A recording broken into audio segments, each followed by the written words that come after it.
Surabaya Mengaji. Yuk, dukung dakwah Surabaya Mengaji. Salurkan harta terbaik Anda untuk operasional dakwah.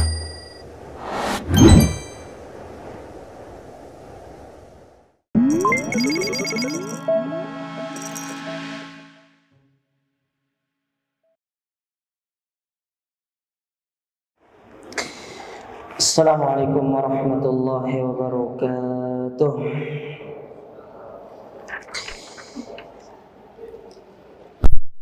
Innal hamdalillah nahmaduhu wa nasta'inuhu wa nastaghfiruh wa na'udzu billahi min shururi anfusina wa sayyiati a'malina.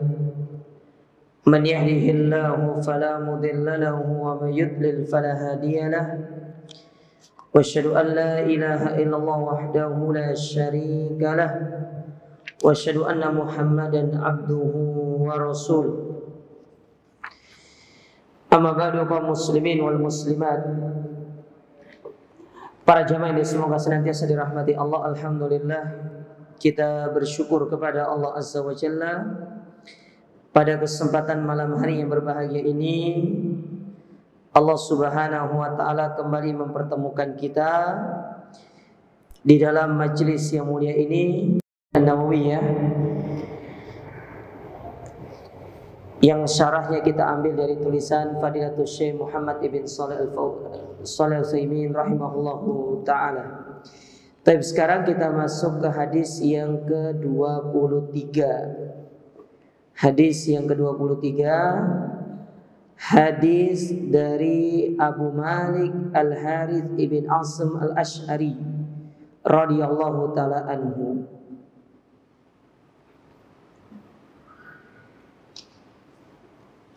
Baik. Dikatakan di sini, berkata muallif rahimahullah, an Abi Malik Al-Harith ibn Asim Al-Ash'ari radhiyallahu ta'ala anhu qala, bahwasanya beliau berkata, qala Rasul sallallahu alaihi wasallam, Rasulullah sallallahu alaihi wasallam pernah bersabda, at-tuhuru syatrul iman, bersuci itu sebagian dari iman. Walhamdulillahi tamla'ul mizan, kalimat alhamdulillah itu memenuhi timbangan. Wa subhanallahi walhamdulillah tamla'ani au tamla'u ma bainas sama'i wal ard. Adapun kalimat subhanallah walhamdulillah itu memenuhi antara langit dan bumi. Was-salatu nurun, salat itu adalah cahaya. Was-sadaqatu burhan, sedekah itu merupakan bukti. Was-sabru dia, sabar itu adalah sinar. Wal Qur'anu hujjatun laka aw alaika, sedangkan Al-Quran itu bisa menjadi hujjah yang akan membelamu atau justru yang akan mencelakakanmu. Kullun nasi yagdu faba'i'un nafsahu famu'tikuha au mubikuha, dan semua orang itu berangkat di waktu pagi. Ia menjual dirinya, maka ia memerdekakannya atau justru membinasakannya. Nah, di sini hadis yang sahih yang dibawakan oleh Al-Imam Muslim di dalam kitab sahihnya. Tapi kita baca para jemaah sekalian syarah dari hadis ini. Dikatakan di sini, kata Syekh Muhammad bin Shalih Al-Utsaimin, beliau mengatakan at-tuhuru syatrul iman. Yang pertama itu ucapan Nabi SAW, bersuci itu separuh dari keimanan. Apa maksudnya? Wa dzalika annal iman kama yaqulun takhliyah wa tahliyah. Kata para ulama, iman itu terdiri dari takhliyah dan tahliyah. Jadi bedanya itu kha sama ha. Ada namanya takhliyah, ada namanya tahliyah. Kalau pakai kha, takhliyah itu artinya membersihkan. Kalau pakai ha, tahliyah itu artinya menghiasi. Ya, itu bedanya. Jadi bahasa Arab itu beda titik, beda makna. Dulu itu, kalau nggak salah ya, ada cerita begini. Di zaman Nabi SAW, penulisan bahasa Arab itu tidak pakai titik. Dia tidak pakai titik, dia tidak pakai harokat. Ya, sama harokat nggak ada sama sekali. Tapi zaman dulu itu nggak ada titiknya. Ya, jadi tidak ada titik. Jadi orang kalau membaca itu memang sudah tingkat tinggi. Karena banyaknya orang yang non Arab masuk ke dalam Islam, kemudian mereka itu tidak ngerti bahasa Arab, jadi mereka harus belajar bahasa Arab.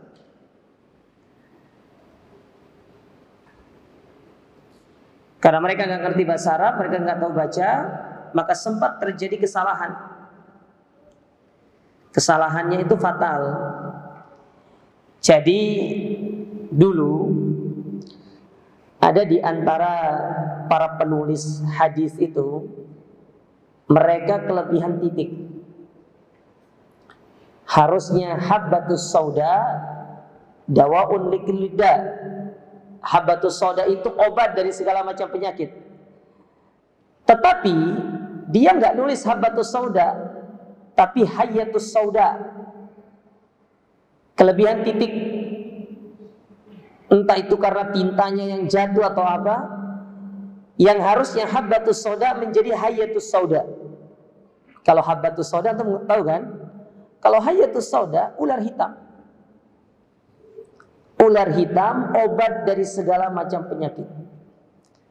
Akhirnya dicari ular hitam itu, dibunuh, diambil. Ya bisanya disebutkan oleh para sejarawan itu.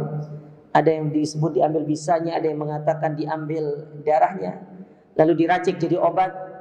Ya, ternyata ya orang yang meminum itu pun tewas. Ya, tewas.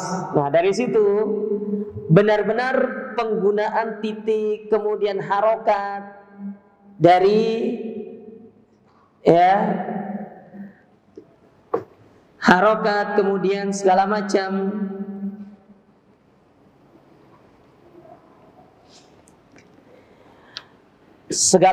apa namanya penulisan dalam bahasa Arab itu ya itu perlu diperhatikan. Makanya disyariatkan belajar yang namanya ilmu sharaf dan ilmu nahwu itu. Karena banyak orang yang salah di dalam menulis. Ya, karena banyak orang-orang non Arab yang masuk dalam ke dalam Islam dan mereka harus belajar bahasa Arab supaya mereka bisa paham tentang ya, agama Islam yang mulia ini. Nah dari situlah mulai, kemudian akhirnya ya ilmu nahwu kemudian yang lainnya pun disyariatkan untuk dipelajari. Nah ini pentingnya jamaah sekalian antum perhatikan masalah ini. Takhliyah dengan tahliyah, beda titik aja itu sudah fatal. Apalagi beda huruf. Ya. Beda huruf. Baik. Nah, terdiri dari dua. Yang pertama takhliyah, yang kedua tahliyah. Apa itu takhliyah? Takhliyah itu artinya mensucikan bitahur. Dengan kita mensucikan diri kita.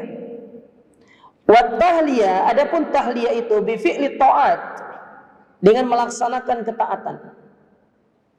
Ya, dengan melaksanakan ketaatan, menjalankan segala perintah. Jadi iman itu harus dihiasi dia dengan kita melaksanakan ketaatan kepada Allah Ta'ala. Oleh karenanya kata para ulama, iman itu tidak akan sempurna kalau tidak dibarengi dengan amal. Coba untuk perhatikan setelah itu ya, dari hadis Nabi SAW ini, ucapan Alhamdulillah, ucapan Subhanallah, ya, kemudian salat, sedekah, sabar, Quran, itu semuanya amalan yang akan menyempurnakan iman ini. Maka seseorang yang dikatakan dia beriman dengan keimanan yang sempurna itu kalau dia menghiasi dirinya dengan amal. Tidak seperti orang Murji'ah.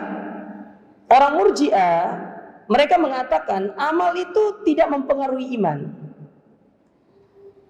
Makanya dikatakan oleh para ulama, di antara apa disampaikan kemarin oleh Syekh Abdul Razak ketika kita ikut dalam kajian beliau di Masjid Nabawi kemarin itu, pembahasan tentang kitab I'tiqad As-Salaf kama hakahu al-Imam Al-Bukhari. Bagaimana keyakinan dari al-Imam Al-Bukhari menjelaskan masalah keyakinan para salaf. Disebutkan oleh beliau bahwasanya Allah berfirman dalam surat Al-Bayyinah, "Wa ma umiru illa liya'budullaha mukhlishina lahuddin, hunafa wa yuqimus shalah wa yutuz zakah wa dzalika dinul qayyimah." Ayat ini kata para ulama itu menjelaskan tentang bantahan kepada orang Murji'ah bahwasanya orang beriman itu harus mendirikan amal. Dari ayat itu mana sih kata iman? Iman itu diambil dari kata dinul qayyim. Dinul qayyim itu adalah iman. Maka ketika Allah Ta'ala menyebutkan tentang mendirikan sholat, mengerjakan zakat, Allah tutup ayat itu dengan mengatakan wadzalika dinul qayyimah. Orang yang mendirikan sholat, orang yang mengeluarkan zakat itu amal. Itulah orang-orang yang imannya sempurna. Jadi ketika kita tidak beramal, iman itu tidak sempurna. Maka dari sini kata para ulama, iman itu akan sempurna dengan amal. Orang meninggalkan amal, dia tidak akan bisa sampai pada derajat keimanan yang sempurna. Ya, tidak akan sampai pada derajat yang sempurna. Maka kesempurnaan iman itu harus dilandasi dengan amal. Ya, makanya amal itulah yang akan membedakan tingkat derajat keimanan seorang manusia. Antara orang nggak sholat dengan yang sholat ya beda aja, tidak akan sama.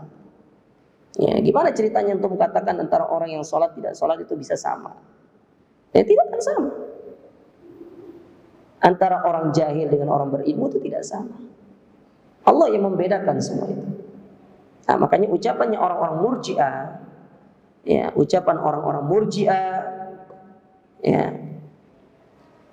maka mereka itu bisa dibantah dengan dalil-dalil yang itu disebutkan di dalam Al-Quran dan Sunnah. Bahkan dalil secara akal, ya, dalil secara akal itu bisa untuk membantah mereka. Dan itu disebutkan oleh para ulama dalam kitab-kitab mereka. Baik. Kemudian dikatakan di sini, lalu apa maksudnya syatrul iman?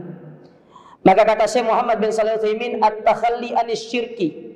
Yang pertama yang harus dilakukan itu adalah kita membersihkan diri kita dari kesyirikan. Orang kalau masih berbuat syirik kepada Allah, dia tidak akan mencapai yang namanya kamalul iman, kesempurnaan iman. Li'anna syirka billahi najasah. Karena kesyirikan itu termasuk najis. Ya, ingat najis di sini antum harus pahami. Ya, bukan orangnya, tetapi akidahnya, ideologinya yang najis.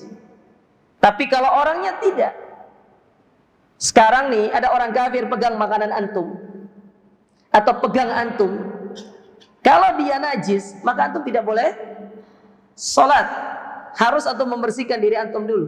Kalau antum dipegang sama dia. Kalau dia adalah orang yang najis. Ya. Tetapi yang najis itu kata para ulama ideologinya, akidahnya itu. Yang mereka berbuat syirik kepada Allah, yang mereka kufur kepada Allah Ta'ala, itu yang najis. Allah berfirman dalam surat At-Taubah pada ayat yang ke-28, innamal musyrikun najas, sesungguhnya orang-orang musyrik itu adalah najis. Dan itu ditafsirkan oleh para ulama. Pendapat yang paling kuat dalam masalah ini, wallahu a'lam bishawab, yaitu secara akidahnya, bukan orangnya, tapi akidahnya. Ya. Karena memang ada terjadi pendapat para ulama dalam masalah ini, ada yang mengatakan akidah sama orangnya, tetapi ada yang mengatakan hanya akidahnya. Dan wallahu a'lam, kecenderungan saya lebih condong kepada pendapat yang mengatakan yang najis itu adalah akidahnya. Tapi kalau untuk dapati nanti ada pendapat para ulama mengatakan orangnya juga najis, itulah pendapat para ulama ya, yang terjadi perbedaan di antara mereka. Dan ini bukan perkara yang terlalu harus diributkan ya. Karena intinya perbuatan syirik kepada Allah itu perbuatan yang dilarang, tidak boleh untuk dilakukan. Falihada kanat tuhur syatrul iman. Oleh karena itu, membersihkan diri dari kesyirikan itu, itulah kesempurnaan daripada keimanan kita. Seorang kalau tidak membersihkan dirinya dari kesyirikan, dia tidak dikatakan beriman dengan keimanan yang sempurna. Segala macam bentuk perbuatan syirik, sarana yang membawa kepada kesyirikan, kita harus tinggalkan. Karena semua itu akan menjadikan keimanan kita tidak akan bisa pada keimanan yang sempurna. Ya, tinggalkan semua jemaah sekalian. Ya. Karena itu dapat merusak keimanan kita kepada Allah Subhanahu wa Ta'ala. Baik.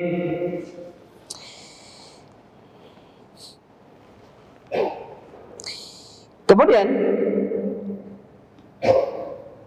ucapan Nabi SAW berikutnya, walhamdulillahi tamla'ul mizan. Ucapan alhamdulillah itu memenuhi timbangan. Apa maksudnya? Yakni qaulul qail, yaitu ucapan seseorang yang mengatakan alhamdulillah, ucapan tahmid, yamtali'ul mizan biha, yang mana ucapan ini ketika dia ditimbang itu akan memenuhi timbangan. Dan ingat, di antara akidah Ahlussunnah mengimani tentang adanya mizan, timbangan di hari kiamat. Makanya di antara salah satu peristiwa hari kiamat itu disebut dengan Yaumul Mizan, hari di mana kita akan ditimbang. Terjadi perbedaan pendapat dalam kalangan para ulama. Ada yang mengatakan yang ditimbang itu cuma amalnya. Ada yang mengatakan yang ditimbang itu adalah fisiknya. Dan pendapat yang lebih kuat dalam masalah ini bahwasanya kita akan ditimbang kedua-duanya, amal dengan fisiknya. Ustaz, amal itu kan abstrak, Ustaz. Pahala kan abstrak. Gimana cara timbangnya? Antum tidak usah pikir, itu Allah Ta'ala sangat mudah bagi Allah Ta'ala. Antum jangan terlalu, ini gimana kan abstrak, Ustaz. Ya, gimana caranya mau ditimbang? Ya, kita ya dari nggak ada bisa ada aja, gampang bagi Allah. Apalagi sesuatu yang itu sudah Allah Ta'ala pasti jaminkan ada untuk kita. Nah, ini akal itu bukan dipakai untuk saat itu. Ya, di situ iman. Nah, kadang-kadang kita dapati orang ngada-ngada, Ustaz ini masa amal ditimbang kan abstrak. Iya. Maka kita jawab, ya, kita berasal dari tetes mani, kenapa bisa menjadi manusia? Gimana ceritanya? Mudah bagi Allah Ta'ala, gampang bagi Allah. Allah itu kalau mau melakukan sesuatu, fa idza arada syai'an ay yaqula lahu kun fayakun. Terlalu mudah bagi Allah Ta'ala. Kenapa kita sulit untuk memikirkan yang demikian? Santai saja gitu loh. Iman aja. Allah mengatakan akan ditimbang, ya sudah, kita imani. Ya, kadang-kadang kita ini suka terlalu mikirnya berlebihan. Hal-hal yang belum sampai pada logika kita itu nggak usah dipikirkan. Ya. Kayak sebagian orang bilang, Ustaz, katanya surga dan neraka itu sudah diciptakan. Pertanyaannya siapa yang tinggal? Ya kayak antum bangun rumah, kau harus nempati. Kalau antum ditanya, lu ngapain bangun rumah nang kini gak ada uang segala macam, rumah saya. Nah, antum bisa ngomong seperti itu. Kenapa Allah tidak bisa? Allah mau menciptakan surga belum ada penghuninya, itu terserah Allah Ta'ala. Yang kita imani itu surga telah diciptakan, neraka diciptakan, tugas kita masuk surga, bukan mikirin siapa yang akan menempati surga itu kalau sudah diciptakan sekarang. Itu bukan tugas kita tuh beramal. Ya. Tugas kita itu beramal, jemaah. Sholat, puasa, zakat itu tugas kita, bukan memikirkan sesuatu yang bukan pekerjaan kita. Yang kita urus ini loh, keluarga kita, anak istri kita, itu yang kita urus. Jangan kita urus perbuatan Allah, pekerjaan Allah Ta'ala. Itu bukan tugas kita. Karena banyak di antara perkara yang Allah Subhanahu wa Ta'ala lakukan itu di luar nalar manusia. Kalau kata orang sekarang itu di luar nalur pikir katanya. Ya, luar nalar, nggak bisa untuk mikirnya. Akal kita ini terbatas. Ya.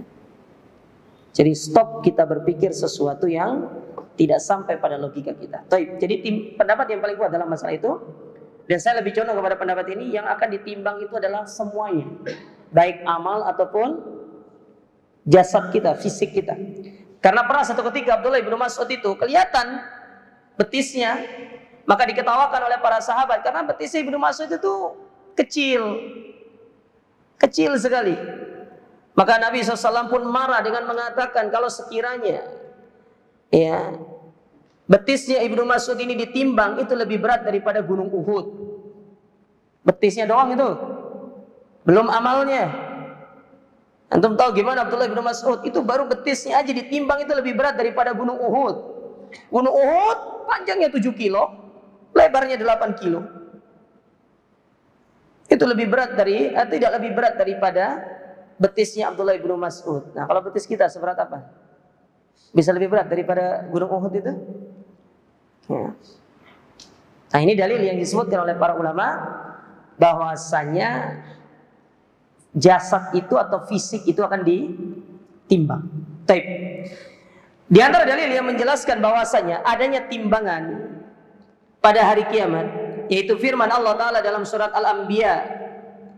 Surat Al-Anbiya pada ayat yang ke-47. Kata Allah Subhanahu wa Ta'ala, Allah berfirman, "Walada'ul mawazina bil qista." Dan kami akan meletakkan timbangan-timbangan dengan adil liyaumil qiyamah, pada hari kiamat. Fala tudlamu nafsun syai'a, yang mana pada hari itu tidak ada jiwa yang akan dizalimi sedikit pun. Tuh, tidak ada yang dizalimi. Wa in kana mithqala habbatin min khardalin, meskipun itu hanya sebesar biji sawi, ataina biha, kami akan datangkan perkara tersebut, wa kafa bina hasibin, dan cukuplah kami sebagai yang akan memperhitungkan amal-amal kalian. Jadi semuanya ditimbang. Maka sering saya sampaikan jemaah, kebaikan apapun yang antum lakukan jangan pernah ditinggalkan, sekecil apapun. Karena sekecil apapun kebaikan itu akan ditimbang oleh Allah Ta'ala. Demikian keburukan. Kita berusaha melakukan amalan yang kecil, meskipun orang nggak tahu, orang nggak ngerti, ya. Sedekah yang sembunyi-sembunyi itu bahkan lebih berat timbangannya di hari kiamat. Ya. Makanya kata para ulama, sesuatu yang disembunyikan itu adalah sesuatu yang berat timbangannya nanti di hari kiamat.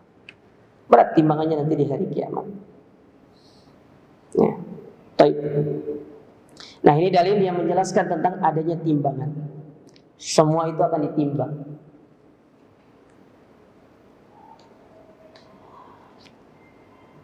Kemudian ucapan Nabi SAW berikutnya, wa subhanallahi walhamdulillah, yaitu subhanallah walhamdulillah tamla'ani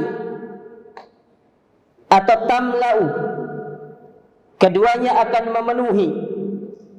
Apa maksudnya?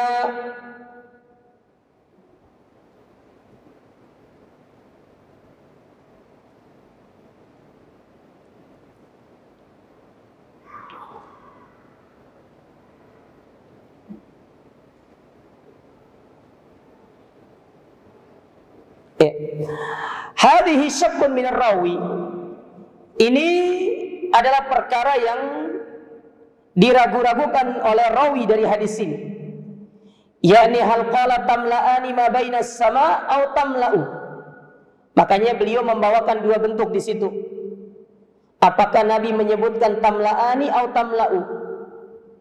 Tetapi keduanya itu tidak ada perbedaan. Mau pakai tamla'an atau tamla'u itu tidak ada masalah. Ya, tidak ada masalah. Misalkan pakainya tamla'ani untuk menunjukkan dua kalimat itu boleh. Ya, atau menggunakan tamla'u juga boleh, tidak ada masalah. Ya, itu tidak ada masalah. Karena keduanya itu maknanya sama. Cuma perbedaannya yang satu pakai domir menunjukkan dua, yang satunya menunjukkan satu. Itu aja bedanya. Dan dalam ilmu bahasa Arab itu wajar seperti itu. Tidak ada perbedaan. Seperti contoh ya, saya kasih contoh nih. Ya, penggunaan kata satu dan dua. Yadhabu Muhammadun wa Zaidun. Pergi Muhammad dan Zaid. Itu disebutkan dua, tetapi secara kata menggunakan bentuk satu, yadhabu. Atau dalam bentuk yang lain, Muhammadun wa Zaidun yadhaban. Muhammad dan Zaid itu pergi berdua, menggunakan yadhaban. Itu tidak ada masalah. Jadi bisa dibolak-balik. Dan secara makna itu sama. Cuma nanti dari susunan i'rabnya saja yang akan berbeda. Yang satunya jumlah fi'liyah, yang satunya nanti jadi jumlah ismiyah. Ya, antum kalau sudah belajar bahasa Arab nanti akan ngerti. Ya, kapan jumlah itu dikatakan jumlah fi'liyah, kapan dikatakan dengan jumlah ismiyah, dan kapan kata tersebut disebut dengan syibuhul jumlah. Itu kalau sudah belajar bahasa Arab. Tapi kalau belum belajar bahasa Arab, udah diterawang-terawang aja dulu lah. Ya, ngerti nggak ngerti juga nggak apa-apa. Ya, nanti juga akan paham sendiri. Ya, jadi ada namanya jumlah fi'liyah, ada namanya jumlah ismiyah, ada namanya syibuhul jumlah namanya. Ya, biar antum tambah pusing. Ya, supaya belajar bahasa Arab. Ya. Baik, apa maksudnya subhanallah di sini?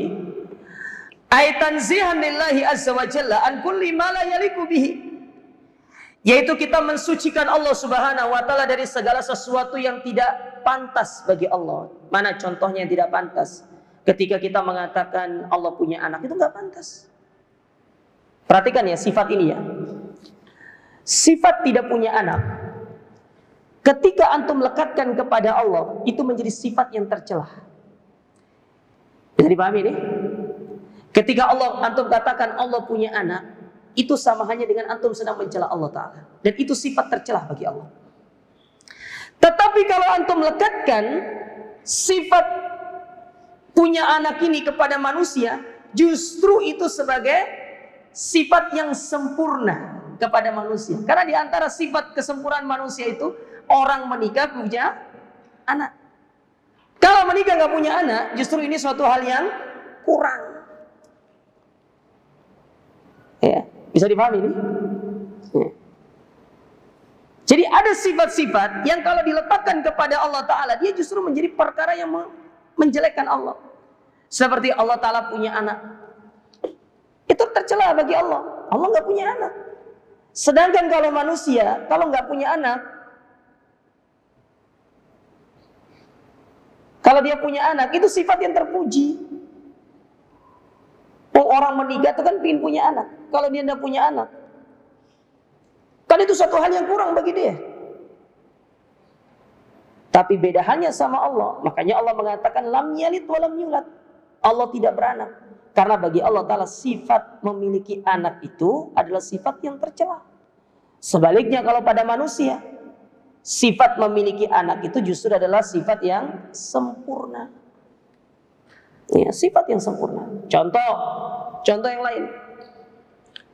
Ya, sifat tidur. Manusia itu tidur itu sempurna bagi manusia, tetapi bagi Allah itu bukan kesempurnaan. Karena Allah Ta'ala mensifati dirinya itu la sinatu wa la naum. Allah tidak ngantuk, Allah tidak tidur. Nah, makanya ada sifat-sifat yang ketika sifat tersebut diletakkan kepada Allah, justru itu adalah sebagai celaan bagi Allah. Tetapi ketika sifat ini justru diletakkan kepada makhluknya, justru itu akan menyempurnakan makhluk tersebut. Ya. Akan menyempurnakan makhluk tersebut.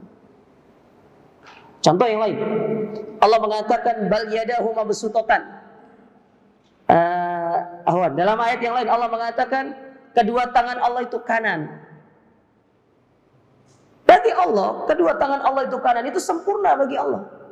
Sekarang antum bayangkan manusia tangannya itu dua-duanya kanan. Apakah itu akan menjadi kesempurnaan bagi manusia itu? Tentu tidak, dia akan menjadi hal yang tercela. Karena kesempurnaan tangan manusia itu ada kanan, ada kiri. Nah, antum kalau akan masuk dalam pembahasan masalah sifat, baru antum akan paham masalah ini. Ya. Karena materi kita belum sampai ke sana, jadi ini secara garis besar saja, kurang lebih seperti itu. Ya. Nah, kan para ulama tuh banyak membahas masalah ini, karena kebanyakan penyimpangan itu terjadi justru tentang sifat-sifat Allah Ta'ala. Jadi penyimpangan di dalam agama kita, kelompok yang menyimpang itu terjadi ketika mereka berbicara tentang sifat Allah. Makanya kata para ulama, ketika ayat itu berbicara tentang sifat Allah, semua ayatnya itu adalah ayat yang muhkam. Tidak ada ayat yang mutasyabih. Anda paham maksudnya ayat muhkam? Ayat muhkam itu ayat yang jelas. Karena di dalam Al-Quran itu kan terdiri dari dua ayat. Ada muhkam, ada yang mutasyabih. Artinya ayat muhkam itu kalau antum baca, antum langsung paham. Antum ngerti ayat itu. Tapi kalau ayat yang mutasyabih harus butuh penjelasan untuk menjelaskan ayat ini. Itu namanya ayat mutasyabih. Nah, sementara sifat-sifat Allah Ta'ala itu semuanya ayatnya muhkam, jelas, tidak perlu dijelaskan. Allah punya tangan, ya udah jelas Allah punya tangan. Dan para sahabat ketika dikabarkan kepada mereka Allah punya tangan, tidak pernah mereka bertanya kepada Nabi SAW, gimana tangannya Allah? Apakah punya jari? Apakah tangan Allah punya kuku? Tidak pernah. Karena bagi mereka setiap ayat yang berbicara tentang sifat Allah, itu semuanya ayat yang muhkam, ayat yang jelas, tidak perlu untuk dijelaskan lebih detail. Ya, karena Nabi SAW tidak pernah menjelaskan lebih itu.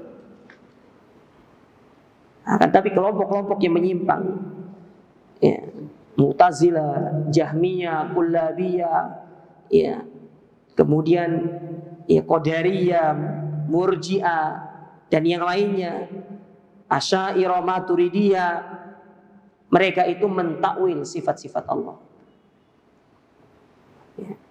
Allah, kedua tangan Allah Ta'ala terbentang. Oh, maksudnya bukan terbentang, itu menunjukkan kedermawanan Allah Ta'ala. Itu namanya mentakwil. Sementara Allah Ta'ala menyebutkan kedua tangan Allah itu terbentang. Tidak perlu ditakwil-takwil. Nah, itu diantara bentuk kita mensucikan Allah. Kita membersihkan Allah Ta'ala dari segala hal yang tidak pantas. Walladhi yunazzahu Allah Ta'ala anhu salasata asya'. Maka perkara yang Allah Subhanahu wa Ta'ala disucikan terhadapnya itu ada dalam 3 perkara.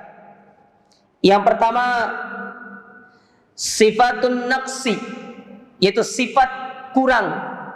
Fala yumkinu an yattasifa bi sifatin naqs. Allah Ta'ala tidak disifati dengan sifat kurang. Mana di antara contoh sifat-sifat yang kurang itu? Seperti lupa, ngantuk. Itu sifat kurang bagi Allah. Allah nggak boleh dibilang lupa, Allah tidak boleh dibilang ngantuk, Allah nggak boleh dibilang lelah, Allah nggak boleh dibilang capek. Seperti pendapatnya orang-orang Yahudi. Apa kata orang Yahudi? Kenapa Allah cuma menciptakan langit ini hanya dalam 6 masa? Berarti hari ke-7 Allah tuh capek. Kurang ajarnya orang Yahudi itu. Kata mereka, hari ke-7 Allah itu istirahat karena Allah itu capek katanya. Jadi mereka memperumpamakan antara Allah dengan manusia. Ya, antum kerja 6 hari non-stop, masuk hari ke-7 mungkin UGD. Manusia wajar capek, tapi Allah Ta'ala tidak ada capeknya. Allah Ta'ala, Allah tidak disifati dengan capek, Allah tidak disifati dengan ngantuk. Ya. Bahkan Allah sendiri yang mengatakan la sinatu wala naum. Di saat kita tidur Allah mengawasi kita. Apapun yang kita lakukan, Allah mengawasi kita. Makanya Allah Ta'ala itu tidak memiliki sifat kurang. Ya. Kemudian sifat yang kedua, atau perkara yang kedua, yang harus kita bersihkan dari Allah Subhanahu wa Ta'ala itu adalah an-naqsu fi kamalihi, yaitu kekurangan dalam kesempurnaan Allah. Fakamaluhu la yumkinu an yakuna fihi naqs. Sesuatu yang sempurna itu tidak mungkin dia kurang. Gimana ceritanya antum katakan ini sudah sempurna tetapi ada kurangnya? Lah berarti kan belum sempurna namanya. Kalau sesuatu yang belum sempurna itu berarti ada kurangnya. Adapun sesuatu yang sudah sempurna, tidak ada kurang, tidak ada lebihnya, itu sempurna namanya. Kadang-kadang kan kita dapati di tengah-tengah manusia itu kan, oh ini sudah sempurna tapi ada kurang, ya berarti belum sempurna namanya. Namanya sempurna itu tidak perlu kekurangan, tidak perlu penambahan, itu namanya sempurna. Gimana ceritanya dua kata yang bertolak belakang antum gabungkan jadi satu, sempurna dengan kurang? Mana bisa. Allah itu sempurna, tidak ada kurangnya. Berbeda dengan manusia. Allah ciptakan manusia secara fisik sempurna, tetapi kekurangan manusia itu diantaranya manusia itu lupa, manusia itu marah, manusia itu ini, manusia lapar, manusia tidur. Itu diantara kekurangan manusia. Secara fisiknya sempurna. Ya. Tapi ada kekurangan manusia. Berbeda dengan Allah Ta'ala. Adzan dulu mungkin.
Baik, kita lanjutkan sedikit. Ya. Jadi sesuatu yang sempurna itu tidak bisa disifati dengan kekurangan. Ya. Maka dari sini Allah itu maha sempurna dan tidak ada kekurangan pada diri Allah Ta'ala. Nah, tidak kayak kita kan.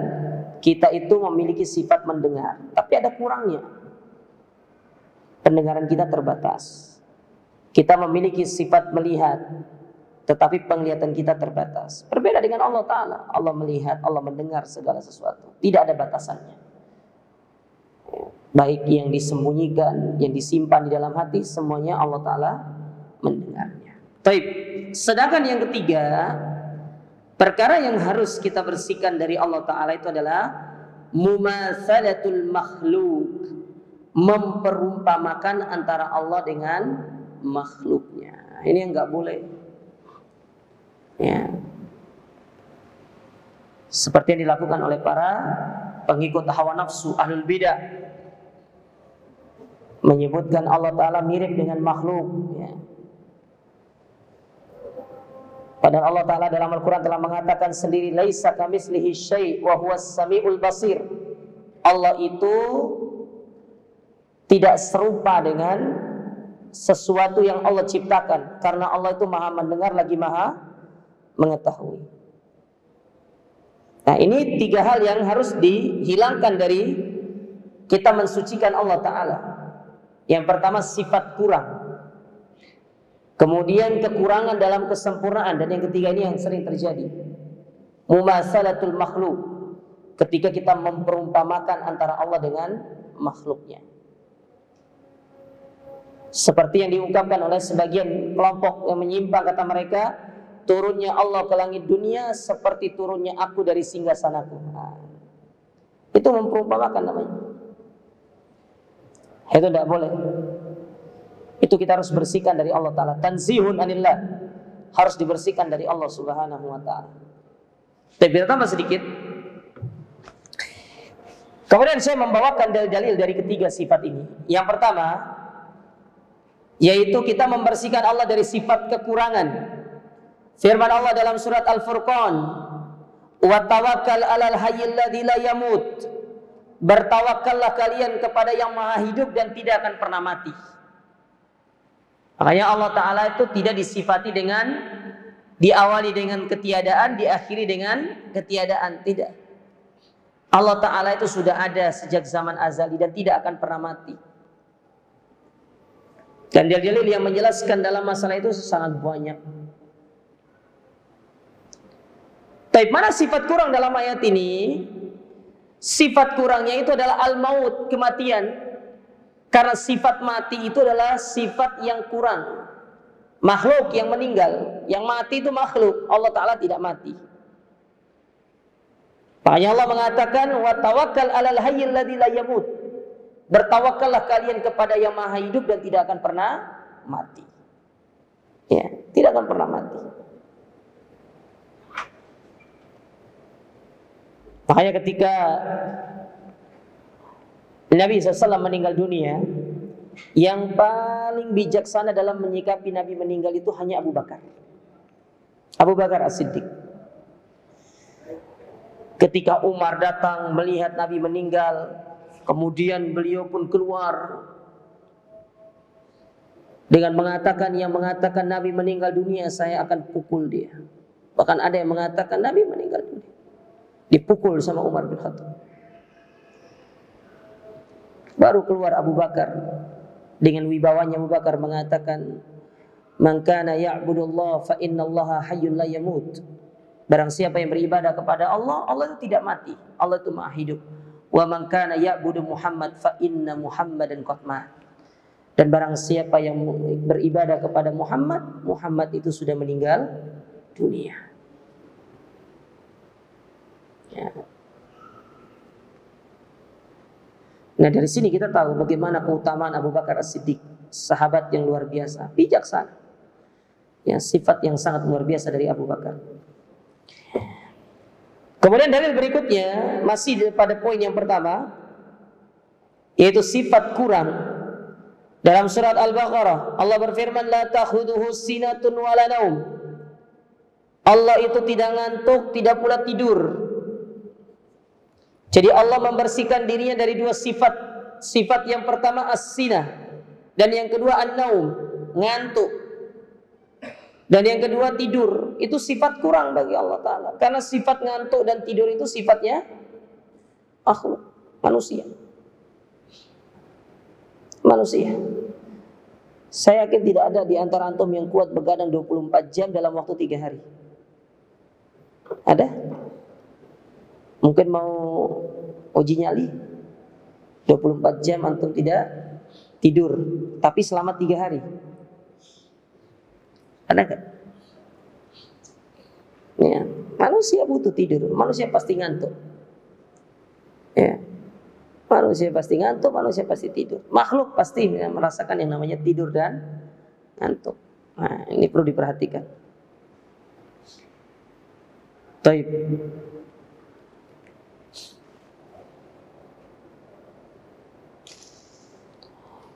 Itu poin yang pertama. Kemudian dalil yang kedua, yaitu sifat kekurangan dalam kesempurnaan Allah. Dalil yang dibawakan di sini dalam surat Qaf ayat yang ke-37.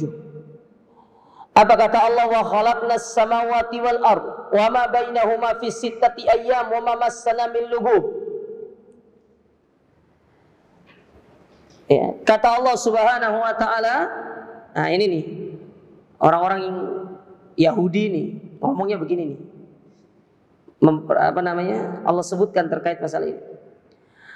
Dan sungguh kami telah menciptakan langit dan bumi dan apa yang ada di antara keduanya selama 6 hari. Lalu Allah Ta'ala katakan, "Wa ma massana min lughub," dan kami tidak merasakan sifat lelah dan letih sedikit pun. Tapi kata orang Yahudi, ya Allah Ta'ala itu capek, ya, lelah. Nah itu, makanya tidak ada manusia yang paling kurang ajar kepada Allah Ta'ala melainkan orang-orang Yahudi. Orang-orang Yahudi. Ingat ya, bukan Bani Israel, tetapi Yahudi. Antum jangan salah celah aja, nanti celahnya Bani Israel. Orang Yahudinya, Bani Israel keturunannya Nabi Yakub alaihissalam. Adapun orang Yahudi dari Bani Israel, iya. Maka yang dicela itu bukan Bani Israel, tetapi orang-orang Yahudinya. Antum kalau mencela Bani Israel salah. Tapi kalau mencela Yahudi, ya benar. Karena Allah Ta'ala dalam Al-Quran mencela orang-orang Yahudi. Tetapi Bani Israel tidak. Ada di antara Bani Israel yang beriman, ada yang kufur kepada Allah. Tetapi sejak diutusnya Nabi SAW, maka mereka harus beriman kepada Nabi SAW.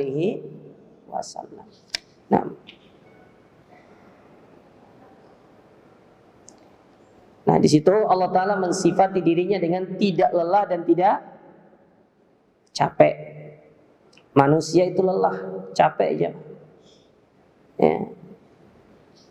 Lelah, capek. Apalagi lelah kehidupan. Memikirkan sang pangeran yang tak kunjung datang. Tiap hari PHP terus. Siapa di antara antum yang kayak gitu? Antum PHP-in perempuan. Nah.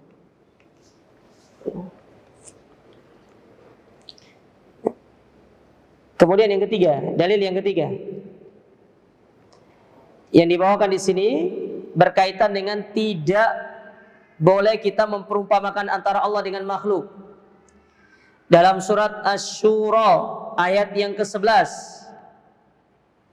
Dalam surat Asy-Syura ayat yang ke-11.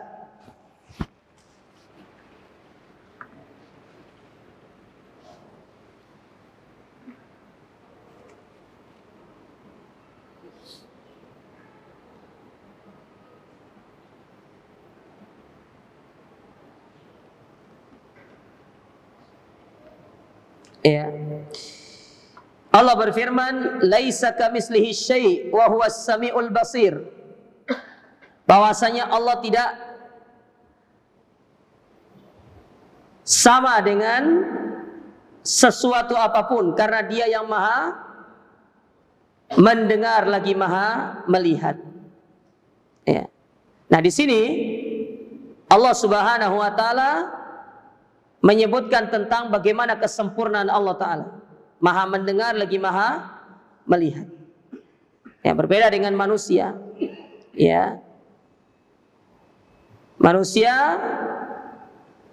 ya, mereka memiliki pendengaran,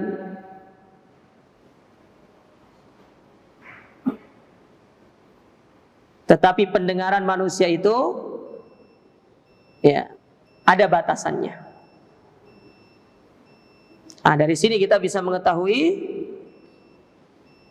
ya, bahwasanya Allah Subhanahu wa taala memiliki kesempurnaan dalam pendengaran dan penglihatan dan sifat-sifat yang lain.